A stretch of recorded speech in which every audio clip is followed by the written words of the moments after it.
Hi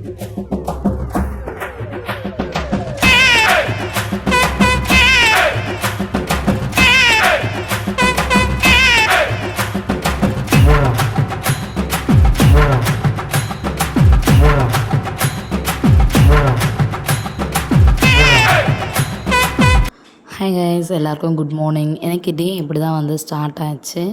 morning வந்து மேலே போயிட்டு சன்ரைஸை பார்த்துட்டு அதுக்கப்புறமா வந்து ட்ராகன் செடிக்கு வந்து தண்ணி ஊற்றலான்னு மேலே போயிருந்தோம். உங்கள் வீட்டில் யார் வீட்டாச்சும் ட்ராகன் பிளான்ட் வந்து நீங்கள் புதுசாக வந்து வச்சுருக்கீங்க அப்படின்னா கண்டிப்பாக வந்து எப்படி வளர்க்கணும் அப்படின்னு சொல்லி நீங்கள் கமெண்டில் வந்து டைப் பண்ணுங்கள். எங்களுக்கு எந்த ஒரு நாலேஜுமே இல்லாமல் சும்மா மண்ணில் வச்சுருக்கோம். அதை வெறும் தண்ணி மட்டும் தான் ஊற்றுறோம், வேறு எந்த உரமும் போடலை. உங்களுக்கு வேறு ஏதாச்சும் தெரிஞ்சால் கண்டிப்பாக வந்து சொல்லுங்கள் எப்படி மெயின்டைன் பண்ணோம் அப்படின்ட்டு. இது வளையிறதால நான் கம்பி வச்சு கட்டி வச்சுருக்கோம். இங்கே மேலே இருக்க செடி பாருங்கள், நல்ல க்ரோத் இருக்குது. பட் இது வளையலை, கீழே இருக்க செடிலாம் வளைஞ்சதால் அது மாதிரி கட்டி வச்சுருக்கோம். சரி, பிரேக்ஃபாஸ்ட் ரெடி பண்ணலான்னு கீழே வந்தாச்சு. என்ன பிரேக்ஃபாஸ்ட் அப்படின்னா கும்பகோணம் கடப்பான்னு சொல்லுவாங்க. நீங்கள் யாராச்சும் இந்த ரெசிபியை செஞ்சுருக்கீங்க அப்படின்னா கண்டிப்பாக கமெண்டில் சொல்லுங்கள். எப்படி டேஸ்ட் இருக்கும் அப்படின்ட்டு யாருக்காச்சும் தெரிஞ்சால் சொல்லுங்கள். நான் இதை செகண்ட் டைமாக செய்கிறேன். இது வந்து ஒரு பாசிப்பருப்பு வந்து மஞ்சத்தூள் போட்டு வேக வச்சு தான் நான் செய்ய ஆரம்பித்தேன். பாசிப்பருப்பு கூட உருளைக்கிழங்கும் போட்டு வேக வச்சு செய்வாங்க. பட் நான் வெறும் பாசிப்பருப்பு மட்டும் தான் போட்டு செய்ய ஆரம்பித்தேன்.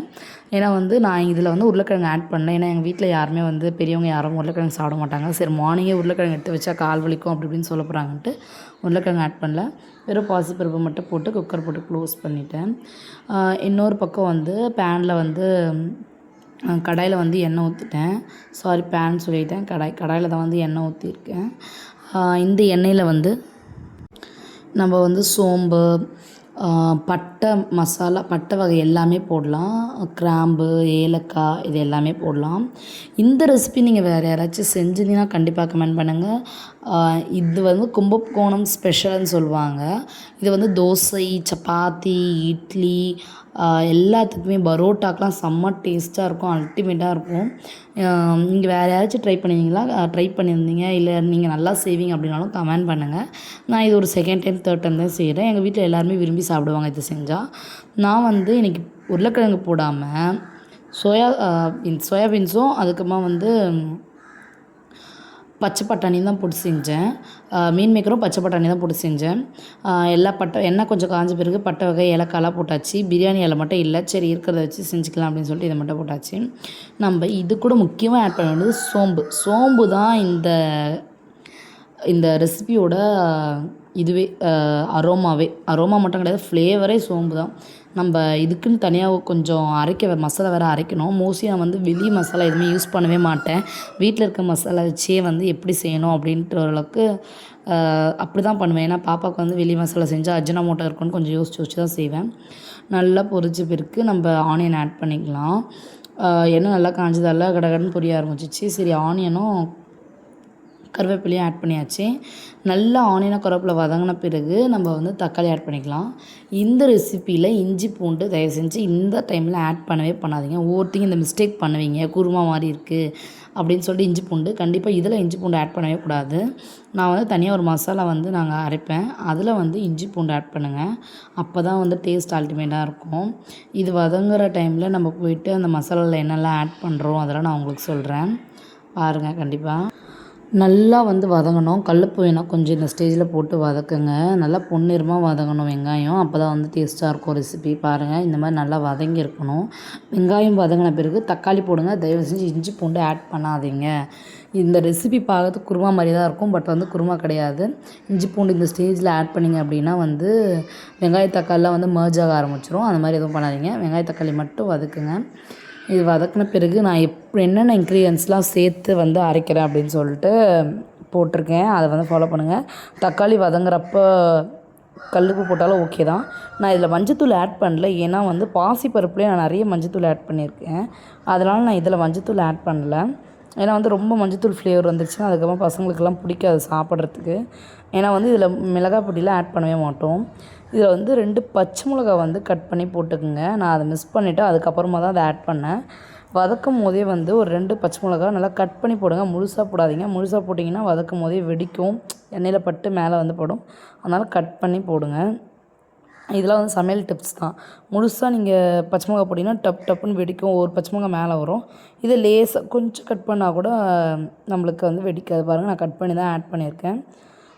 ஃபஸ்ட்டு வெங்காயம் போடுறப்பவே போட்டிருக்கணும், மறந்துட்டேன். அதனால் இப்போ போட்டிருக்கேன். நல்லா வதங்குங்க.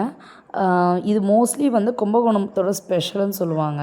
கும்பகோணத்தில் வந்து இட்லி சப்பாத்தி கூடலாம் வச்சு சாப்பிடுவாங்க போல். நான் இந்த ரெசிபியை வந்து யூடியூப் மூலிமா தான் கற்றுக்கிட்டேன். அதுக்கப்புறமா இதுக்கான மசாலா வந்து ஃபஸ்ட்டு தேங்காய் வந்து நிறைய இருக்கணும். அட்லீஸ்ட் ஒரு கைப்பிடியாச்சும் இருக்கணும் தேங்காய், பச்சை மிளகா, பூண்டு, இஞ்சி. பூண்டு வந்து இஞ்சியை விட ஒரு பல் அதிகமாக இருக்கணும். ஏன்னா அப்போ தான் வந்து இஞ்சி ஸ்மெல் ரொம்ப வராது. இதில் தான் வந்து இஞ்சி பூண்டு ஆட் பண்ணோம். கூடவே வந்து பொட்டுக்கடலை, அதுக்கப்புறமா வந்து சோம்பு. அவ்வளோதான். வெங்காயம் தேங்காய், பச்சை மிளகா, இஞ்சி, பூண்டு, சோம்பு, பொட்டுக்கடலை. நான் மோஸ்ட்லி வந்து பொட்டுக்கடலை ஆட் பண்ணுறது எதுக்கு அப்படின்னா குழம்பும் திக்காக இருக்கும். இன்னொன்று வந்து குழந்தைங்களுக்கு பொட்டுக்கடலை ஆட் பண்ணால் வந்து வெயிட் கெயின் ஆவாங்க அப்படின்னு சொல்லுவாங்க. அதனால மோஸ்ட்லி வந்து எங்கள் குட்டீஸுங்க வந்து கொஞ்சம் தின்னாக இருக்கிறதால கண்டிப்பாக நான் எல்லாத்துலேயுமே பொட்டுக்கடலை ஆட் பண்ணிப்பேன், வெயிட் கெயின் ஆகும் அப்படின்னு சொல்லிட்டு. ஒரு பக்கம் வந்து பருப்பு வெந்துருச்சு. சரி, பருப்பு கடைஞ்சிட்டு வெங்காய தக்காளி வதங்கிச்சா பருப்பு வந்து நான் இதிலே வந்து ஊற்றிட்டேன். பாருங்கள், பருப்பு வந்து நல்லா மசிய வெந்துருச்சு. ரொம்ப எப்படி சொல்கிறது, நம்ம இந்த பருப்பு வந்து வேகத்தை லேட் ஆகும். பட் பாசி பருப்பு அப்படி கிடையாது, சீக்கிரமாக வெந்துடும். பருப்பு வெந்த பிறகு பருப்பு அதில் கொட்டிட்டு நல்லா நமக்கு தேவையான அளவுக்கு தண்ணியும் அதில் ஊற்றிக்கலாம். இதுக்கு நடுவில் வந்து நம்ம பச்சை பட்டாணியும் அதுக்கப்புறமா வந்து மீல் மேக்கரும் ஊற வச்சு வச்சுருந்தோம். அது ரெண்டுத்தையும் வந்து ஆட் பண்ணிக்கிறேன் இந்த சமயத்தில். ஏன்னா வந்து லேட் ஆட் பண்ணால் வேகத்தை லேட் ஆகிடும். இப்போ தண்ணியில் போட்டோம் அப்படின்னா சும்மாவே வெந்துடும் சீக்கிரமாகவே. இது வந்து ராவான பச்சை பட்டாணி தான். பச்சை பட்டாணி கிடையாது, பச்சை பட்டாணி தான். காய் நல்லா இதுவானது கிடையாது, காஞ்சது கிடையாது, ஃப்ரெஷ்ஷான வந்து இதுலேருந்து பிரித்தது பட்டாணி. அதே மாதிரி கூட வந்து சோயாபீன்ஸ் ஆட் பண்ணியாச்சு. சோயாபீன்ஸ் வந்து நான் முன்னாடியே ஊற வச்சுருந்தேன். அதை வந்து இதில் தண்ணியில் நல்லா அலசிட்டு அதுவும் கூட ஆட் பண்ணியாச்சு. அதுக்கப்புறம் நமக்கு தேவையான அளவுக்கு நம்ம என்ன பண்ணிக்கலாம் அப்படின்னா தண்ணி வந்து ஊற்றிக்கலாம். இதில் மிளகாத்தூளோ எந்த மசாலாவும் ஆட் பண்ணவே கூடாது. எந்த மசாலாவுமே ஆட் பண்ணக்கூடாது. அப்போ தான் வந்து இது சீரியஸாகவே நல்லாயிருக்கும் இந்த கும்பகோணம் கடம்பா. கண்டிப்பாக எல்லார் வீட்லேயும் ட்ரை பண்ணி பாருங்கள், நல்லாவே ரிசல்ட் கிடைக்கும். டிஃபன், சப்பாத்தி, பரோட்டாவுக்கு செம்ம டேஸ்ட்டாக இருக்கும். இந்த டைமில் நான் தேவையான அளவுக்கு தண்ணி ஃபுல்லாக ஆட் பண்ணிக்கிட்டேன். எவ்வளோ தண்ணி வேணும் உங்கள் ஃபேமிலிக்கு ஏற்ற மாதிரி வந்து நீங்கள் தண்ணி ஆட் பண்ணிங்க. இத்தனை பேர் இருந்தால் எத்தனை பேருக்கு ரேஷியோ தேவைப்படுமோ அந்த மாதிரி ஆட் பண்ணிங்க. இந்த மாதிரி வந்து நல்லா கலந்து விட்டுட்டு நம்ம அரைச்சி வச்சுருந்தோம் இல்லையா, அந்த மசாலாவையும் ஆட் பண்ணணும். அதுக்கு ஏற்ற அளவுக்கு ஃபஸ்ட்டு தண்ணி ஊற்றிட்டுங்க எவ்வளோ தேவையோ. பாருங்கள், எங்கள் வீட்டில் வந்து 7 பேர் இருக்கிறதால 7-8 பேர் இருக்கிறதால நாங்கள் இந்த மாதிரி ஆட் பண்ணிக்கிறோம். இப்போ அந்த மசாலா வந்து நம்ம என்ன பண்ணோன்னா நம்ம அரைச்சி வச்சுருக்கோம் இல்லையா, அந்த மசாலாவை இதில் ஆட் பண்ணிக்கணும். ஒயிட் கலர் எல்லோயிஷ் கலரில் தான் இந்த குழம்பு இருக்கும். செம்ம டேஸ்ட்டாக இருக்கும். ஒரு எப்படி சொல்கிறது அப்படின்னா குருமா மாதிரியும் இல்லாமல் பிரியாணி ஸ்மெல் வரும் வீடு ஃபுல்லாகவே. செம்ம ஸ்மெல் வரும் வீடு ஃபுல்லாகவே. அந்தளவுக்கு இந்த மசாலா ஊற்றினோடனே கொதிக்க ஆரம்பிச்சிது அப்படின்னா வீடு ஃபுல்லாகவே ஸ்மெல்லாக இருக்கும். கண்டிப்பாக மறக்காமல் எல்லாருமே ட்ரை பண்ணி பாருங்கள். இது போல் நல்ல நல்ல வீடியோஸ், நல்ல நல்ல ரெசிபீஸ், யாருக்காச்சும் எந்த ரெசிபியாச்சும் தெரியலன்னா கண்டிப்பாக கமெண்ட்டில் சொல்லுங்கள். அந்த ரெசிபி நான் வந்து ட்ரை பண்ணி போடுறேன். நல்லா கொதிக்க ஆரம்பிச்சிச்சு. எங்கள் வீட்டில் எல்லாருமே வந்து என்ஜாய் பண்ணி சாப்பிட்டாங்க. ஆக்சுவலாக வந்து இந்த மாதிரி ஸ்டேஜில் தான் வந்து அதை நிறுத்திடணும். நான் வந்து எப்படி சொல்கிறது, ஒரு சின்ன பவுலில் சேவ் பண்ணிட்டேன். பசங்களுக்கு வந்து டிஃபனுக்கு இட்லி தனியாக எடுத்துகிட்டு போயிட்டு இவங்களுக்கு மட்டும் கொஞ்சம் குழம்பு வச்சுருக்கேன். பாருங்கள், இப்படி தான் இருக்கும். சால்னா மாதிரியும் இருக்கும். இது சீரியஸாக செம்ம டேஸ்ட்டாக இருக்கும் இந்த கும்பகோணம் கடப்பா. கண்டிப்பாக எல்லாேருக்கும் பிடிச்சிருந்ததுன்னா லைக் பண்ணுங்கள், ஷேர் பண்ணுங்கள், சப்ஸ்கிரைப் பண்ணுங்கள். கண்டிப்பாக மறக்காமல் பெல் ஐக்கானை கிளிக் பண்ணுங்க.